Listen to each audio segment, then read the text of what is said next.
है। मैं तो ये कहूँगा कि मुझे गैंग का चौधरी बना दिया इन्होंने। फ़िल्म में भी मेरा नाम निखिल चौधरी है और वो गैंग का चौधरी भी है। तो 6 दोस्त हैं, सबको वो थोड़ा बहुत सँभाल के रखता है कि अगर कुछ उल्टा-सीधा करते हैं या कहीं फँस जाते हैं तो फाइनली उनको निकाल लेता है, कोई नहीं। तो होता है ना कि एक दोस्ती यारी में जब कहीं होता है कि थोड़ा-सा किसी एक का होता है कि भाई आप बोल दो तो हो जाएगा काइंड ऑफ।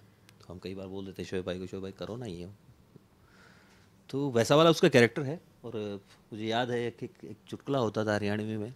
मैं अपनी बाइक को देख के मेरे हमेशा वो याद आता, जिस दिन ये शूट कर रहे थे उस दिन भी मुझे याद आ रहा था कि ऐसे ही 4 लोग, 4 जाट भाई बैठे हुए थे बाइक पे। तो एक पुलिस वाला ने देख लिया, अरे रोको रोको रोको, इधर आ इधर आ। तो रोकने की बजाय उसको बोलता है, अरे पागल है क्या, पांचवा कहाँ बिठाऊंगा तुझे। तो वो उसके चक्कर में था कि पुलिस वाला ऊपर पांचवा बैठना चाह रहा है। तो ये इनकी वैसी वाली सोच है।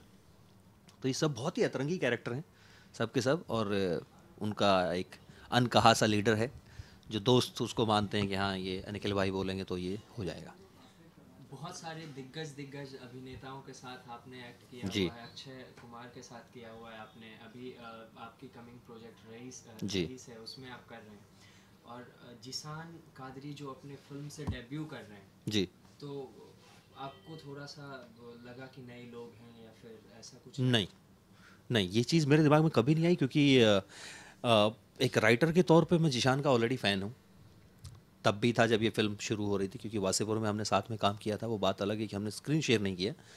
वो हमारे तीसरी जनरेशन के एक्टर थे।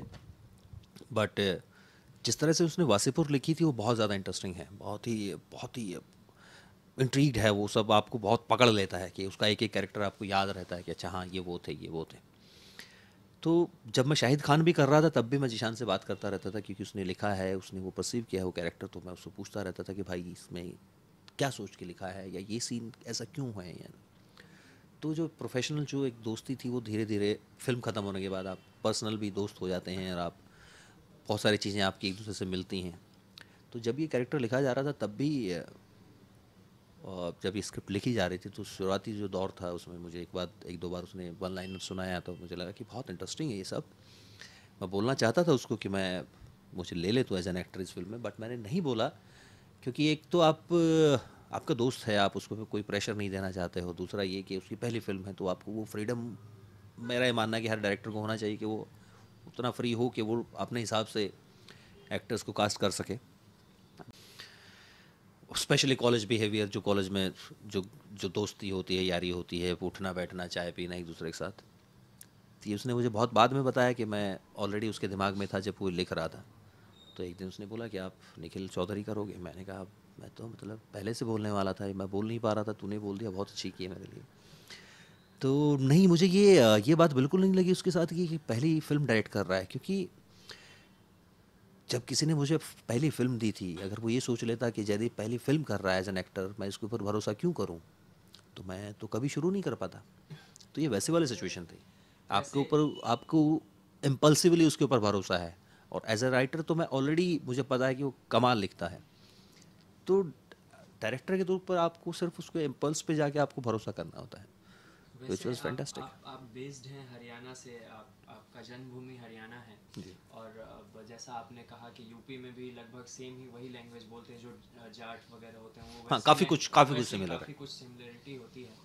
तो स्क्रीन पे आपको वो प्ले करने में कितना मुश्किल हुआ, या फिर नॉर्मली जैसे आप शुरू से देखते आए हैं, या फिर वही आपको सेम करना पड़ा? और नहीं, चौधरी बिलोंग्स टू हरियाणा। हाँ, मुझे लगता है कि ये कोई ज़रूरी नहीं कि आप जैसे हो या जिस कल्चर से आप बिलोंग करते हो आपको वो पोर्ट्रे करने को मिले तो बहुत ईज़ी हो जाता है, बल्कि ज़्यादा मुश्किल हो जाता है।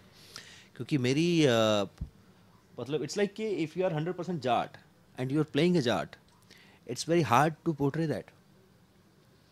ये वैसा कुछ होगा कि आप पत्रकार हो, अगर आपको ही एक सीन में पत्रकार बनने का मौका मिले ना, तो आपके लिए मुश्किल हो जाएगा वो। जितनी जितनी सहजता से आप अभी सवाल पूछ रहे हैं उतनी सहजता से नहीं पूछ पाएंगे, क्योंकि आपके ऊपर कैमरा लगा होगा। और डायरेक्टर आपको बोलेगा नहीं अरे दोस्त थोड़ा सा आवाज़ ऊपर लेके जाओ, या कैमरा ये माइक आगे कर लो या पीछे कर लो। अभी आप बहुत नेचुरली उसको कर रहे हैं। तो मुश्किल ये रहा कि मुझे उसको वो जोन देना है, वो वेस्टर्न यूपी का जोन देना है। बावजूद इसके कि मैं उससे उससे थोड़ा सा इत्तेफाक रखता हूँ, मैं उसको जानता हूँ उस कल्चर को, लेकिन उसको फिर भी अलग करना है हरियाणा कल्चर से। ये मुश्किल तो थी। आपको जहाँ तक बहुत सारे फिल्मों में देखा गया है, आप नेगेटिव साइड को लेते हैं, या फिर आपको नेगेटिव साइड ऑफर ही होता है, या फिर आप जानबूझ के सेलेक्ट करते नहीं, शुरुआती दौर में तो ऐसा कुछ होता नहीं। जब आप चूज़ करने की स्थिति में नहीं होते हैं तो आपको जो मिलता है आप वही करते हो। बट आई थिंक वो जो शुरुआत टाइप कास्टेड हो जाते हैं आप, बट सरप्राइजिंगली कहिए या हैप्पीली सरप्राइज कहिए कि मैं शायद उस चीज़ में बचा रहा, इन द सेंस कि हाँ मैंने नेगेटिव कैरेक्टर किए, ग्रे शेड के कैरेक्टर किए, पॉजिटिव भी किए। अब फॉर एग्जांपल वसीपुर जैसी फिल्म है, मुझे लगता है कि सबसे शरीफ आदमी खुद शाहिद खान ही होगा, उसके अलावा सब हरामी थे, सब के सब। मतलब जिनको क्राइम करना है के लिए क्राइम करना है, शाहिद खान अगर क्राइम कर रहा है तो वो अपनी फैमिली को बचाने के लिए कर रहा है, वो प्रोटेक्शन मोड में है। तो नेगेटिव कैरेक्टर्स मुझे लगता है ज़्यादा इंटरेस्टिंग होते हैं, ज़्यादा लेयरिंग होती है उनमें, बजाय इसके कि आप मतलब सब ही बहुत मुश्किल होता है। बट शायद लोगों को मुझे उस तरह के कैरेक्टर्स में देख के बहुत मज़ा आता है जब मैं किसी माँ में नहीं कर रहा होता हूँ स्क्रीन पे। बट मैंने चिटगोंग की है, वो एक क्रांतिकारी का रोल था। गब्बर अभी रिसेंटली हुआ है, वो पॉजिटिव कैरेक्टर था, सो कॉल्ड पॉजिटिव। अब मुझे समझ में नहीं आता कि पॉजिटिव नेगेटिव क्या होता है, क्योंकि अगर नेगेटिव से आपको प्यार नहीं होता तो फिल्म इंडस्ट्री में पिछले 50 60 70 साल के इतिहास में, 100 साल के इतिहास में फिल्मों में बड़े बड़े एक्टर्स ने बहुत ही नेगेटिव किरदार किए हैं, लोगों ने उनसे प्यार किया है। तो मुझे ये नेगेटिव पॉजिटिव कुछ बहुत ज़्यादा समझ में नहीं आता, मुझे खाली कैरेक्टर दिखाई देते हैं, उनकी सिचुएशन दिखाई देती है। कई बार जो फिल्म को हमेशा से माना गया है कि समाज का एक आईना है, जो हमारा सोशलिज्म लाइफ है, इससे कहीं ना कहीं रिलेट करता है, और कई फिल्म ऐसी भी बनी जिसको लोगों ने अडॉप्ट कर लिया इन द सेंस, अगर हम बात करें तो स्पेशल 26 आए, उसके तर्ज पे कुछ क्राइम भी हुए उसके तर्ज पे। तो सेम ये भी गैंगस्टर की कहानी है, तो कहीं ना कहीं आपको नहीं लगता कि लोग इसको अडॉप्ट कर लेते हैं और नहीं फिर नहीं ऐसा नहीं घटना नहीं, मैं घटता है? थोड़ा सा दर्शकों इत्तेफाक को नहीं। क्या मैसेज देना चाहेंगे इसके नहीं, ऊपर? मैसेज की तो बात खैर डायरेक्टर साहब बताएंगे कि वो क्या मैसेज देना चाह रहे हैं, क्योंकि मैं फिल्म में कोई मैसेज नहीं दे रहा हूँ। बट मैं ये मानने के लिए शायद मतलब मेरा ये मानना है नहीं कि फिल्म में जो है वो समाज का आईना, या समाज फिल्मों को एक तरह से उनसे प्रेरित होकर कोई क्राइम करता है। फॉर एग्जांपल स्पेशल 26 का आपने नाम लिया, या गैंग्स ऑफ वासेपुर है, या आप ये मेरठ है गैंगस्टर्स को कह रहे हैं आप। मुझे ऐसा लगता है कि मैक्सिमम टाइम पे ऐसा होता है समाज में ऑलरेडी हो रहा होता है, और वो फिल्में उसको सिर्फ आप तक पहुंचाती हैं।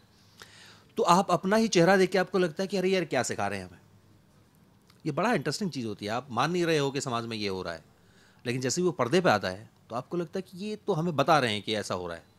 तो इससे क्या होगा कि युवाओं को प्रेरणा मिलेगी ये सब करने। नहीं भाई, ये this is other way round. Film makers को प्रेरणा मिल रही है आपसे, जो आपके समाज, जो हमारे समाज में हो रहा है वहाँ से उठाने के लिए। स्पेशल 26 का नाम लिया आपने, उससे पहले आपको लगता है उससे पहले उस तरह के क्राइम नहीं हुए? वो एक्चुअली कहीं से किसी ने, वो भी यही बोलते हैं कि वो ये समाज से उठाया हुआ है, वो हुआ था कभी, ऐसा माना जाता है। मुझे पता नहीं वो कितनी सच्चाई है। बट अगर आप मेरे गैंगस्टर देखोगे तो इसमें मतलब मैं कोई मैसेज नहीं दे रहा हूँ, मेरे लिए फिल्म मैसेज का साधन कभी रहा भी नहीं है। मेरे लिए वो एक कहानी को बताने का नज़रिया है, एक ढंग है, जहाँ आप किसी की कहानी, चाहे वो फिक्शनल हो, चाहे वो रियलिज्म हो, या किसी की रियल इंसिडेंट्स हो, या रियल कहानी हो, या बायोपिक हो, मेरे लिए वो सिर्फ कहानी बताने का एक ज़रिया है। मैसेज आप लोग लेते हैं, मैसेज आप वैसे लोगे जैसे आप लेना चाहते हो। इस फिल्म में, किसी भी फिल्म में, किसी भी गैंगस्टर फिल्म में, आई डोंट थिंक कि किसी गैंगस्टर को जीतते हुए दिखाया गया है। एट द एंड वो हमेशा हारते हैं, या तो मरते रहेगा। तो आप एंड तक आते आते सब खत्म हो जाएगा। या आप ये मैसेज लेना चाह रहे हो कि जैसे ये क्राइम करते हैं वैसे मैं भी करूं। मैसेज दोनों होते हैं किसी भी गैंगस्टर फिल्म में या किसी भी इस तरह की फिल्म में। आप ये देखो कि आप, ये आपके ऊपर डिपेंड करता है कि उसको आप कैसे लेना चाहते हो। पर्सनली मैं, I don't believe in message in films, because it's not about giving ज्ञान, और उसके लिए बहुत है हमारे यहाँ, ये देश ही ज्ञानियों से भरा पड़ा है। और मैं स्पेशली हरियाणा, मैं मानता हूँ कि बहुत सालों एक कवि ने कहीं कहा था कि हम हरियाणवी ज्ञान नहीं देते हैं और ना लेते हैं। हमें बहुत पहले स्वयं भगवान कृष्ण से ज्ञान मिल गया था हमारी धरती पे, उसके बाद से हमने ज्ञान लेना और देना बंद कर दिया है। तो मैं तो फिल्म मेकिंग को कभी भी ज्ञान और मैसेज के तौर पे लेता ही नहीं हूँ।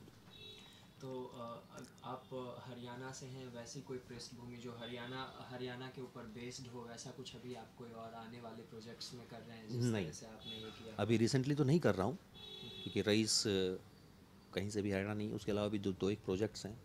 विश्वरूपम पार्ट 2 आ रही है इस साल मोस्ट प्रोबेबली, तो कमल जी उसको रिलीज़ करेंगे जितना जल्दी हो सकेगा।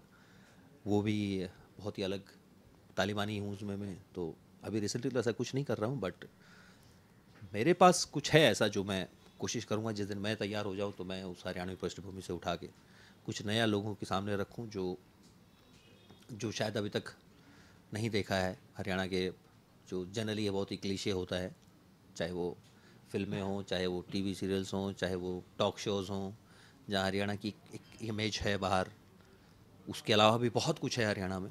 जनरली बोलते हैं हरियाणा में एग्रीकल्चर के नाम पे सिर्फ एग्रीकल्चर है, ऐसा नहीं है।